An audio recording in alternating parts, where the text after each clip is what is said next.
Hello student, आज 18 सितंबर 2020 को हमारा आज का टॉपिक है meaning of goods and service tax. Means GST का फर्स्ट क्वेश्चन जो लॉन्ग बनता है बेटा, वो क्वेश्चन यहाँ से स्टार्ट हो रहा है। ठीक है, तो हम पहले मीनिंग ऑफ जीएसटी में इंट्रो पढ़ते हैं पहले इसका कि France was the first country to implement GST in the year 1954।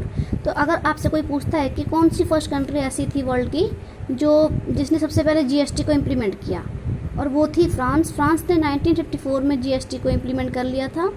Within 62 years of its advent, about 160 countries across the world have adopted GST because this tax has the capacity to raise revenue in the most transparent and neutral manner.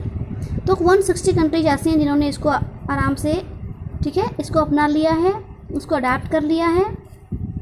GST is a comprehensive indirect tax. देखो बेटा, meaning यहाँ start होती है कि GST क्या है। GST एक comprehensive indirect tax है। इसको कॉम्प्रिहेंसिव क्यों कहते हैं? क्योंकि इसमें बहुत सारे टैक्सेस इसमें इंक्लूड हैं। तो GST is a comprehensive indirect tax which is to be levied on the manufacture, sale and consumption of goods and service. ठीक है, तो जीएसटी एक ऐसा टैक्स है जो मैन्युफैक्चरिंग पे लगता है, सेल्स पे लगता है, कंजप्शन पे लगता है। It is applicable to the whole of India, और पूरी इंडिया में लागू है। This tax will be replace all the central and state government taxes.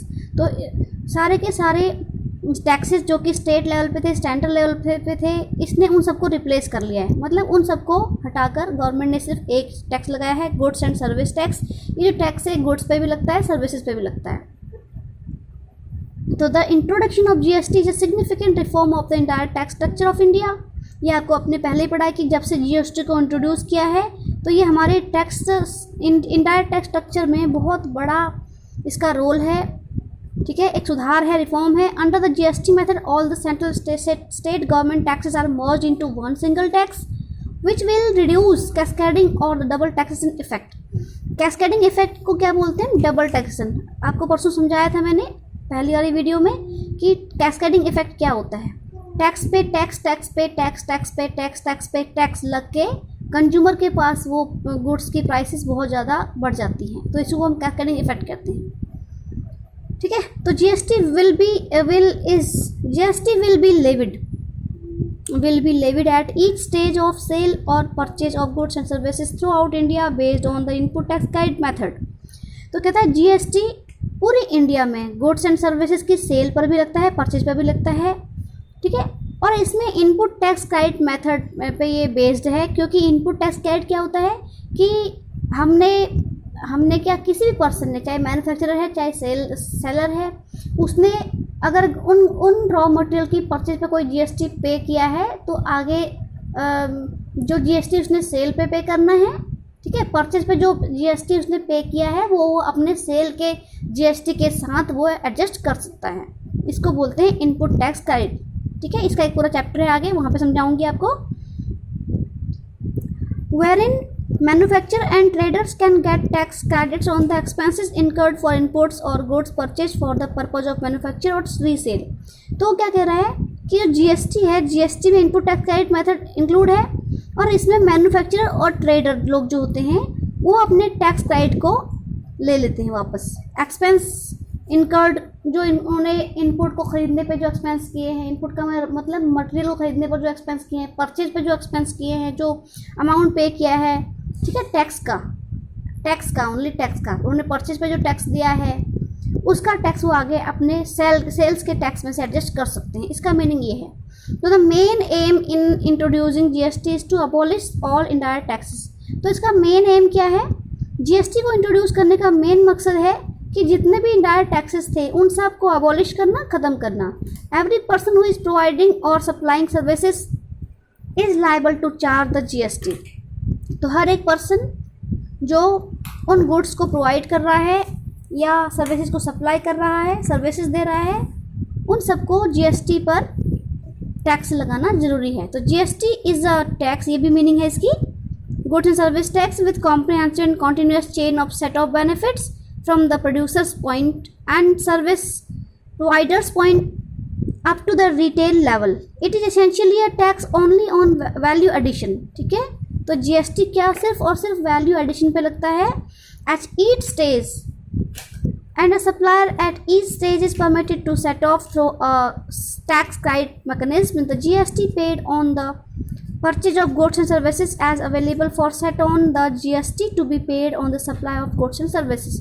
तो क्या कह रहा है कि GST एक ऐसा टैक्स है जो गुड्स एंड सर्विसेज पे लगता है, ठीक है, उसके साथ साथ उसको बहुत सारे सेट ऑफ बेनिफिट्स मिलते हैं, ठीक है।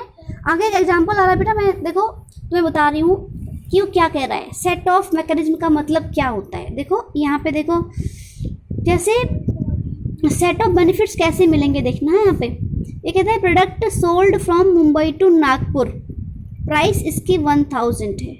मतलब जो प्रोडक्ट है, कोई भी प्रोडक्ट है, उसको सेलर ने मुंबई से नागपुर को सेल किया है, प्राइस ली है उसकी 1000 और उसने उस 1000 पे वैट पे किया है 10%, मीन्स 100 रुपीज़। 1000 रुपीज़ से उसकी प्राइस थी और उसने 100 रुपीज़ वहाँ पे एडजस्ट पे भी किया है। तो price sold from Mumbai to Nagpur, price 1000।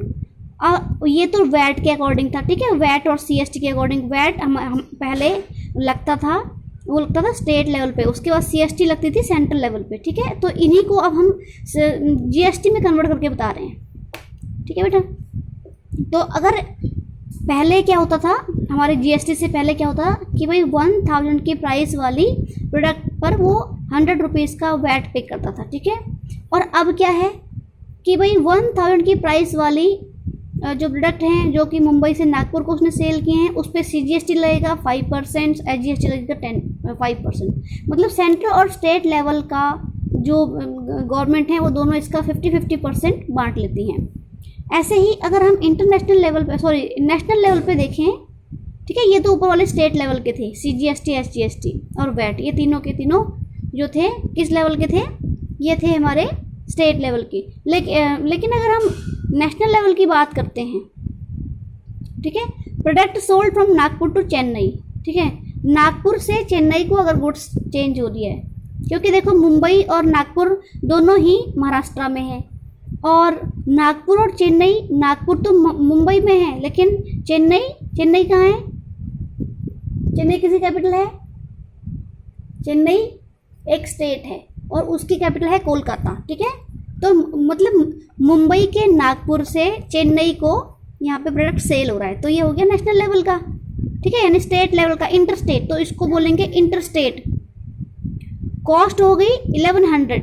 उसने आगे क्या किया कि देखो, जैसे ए है, ए मुंबई का हो गया और बी जो है नागपुर का हो गया, और अब जो बी वही नागपुर वाला है वो चेन्नई, सी जो चेन्नई का पर्सन है उसको सेल कर रहा है, ठीक है। तो बी के लिए उसकी कॉस्ट पड़ गई 1000 रुपये, तो उसने प्राइस दिया और 100 रुपये उसने वैट पे किया, तो 1100 रुपये की उसकी कॉस्ट पड़ गई, ठीक है। अब बी आगे वही गुड्स जो है सी को सेल कर रहा है, वो हो गया स्टेट लेवल पे, यानी कि एक स्टेट से दूसरे स्टेट में गुड्स जा रही हैं, तो कॉस्ट पड़ी बी के लिए 1100 रुपये और प्रॉफिट हो गया इसका 1000 रुपये, माना कि उसने प्रॉफिट पे बेचा है उसको, ठीक है। तो सेल प्राइस क्या हो गई 2100 रुपये दोनों को जोड़ के, ठीक है। तो इस पर CST लगेगा, इस पर पहले CST लगता 10%, 210 रुपये, ठीक है।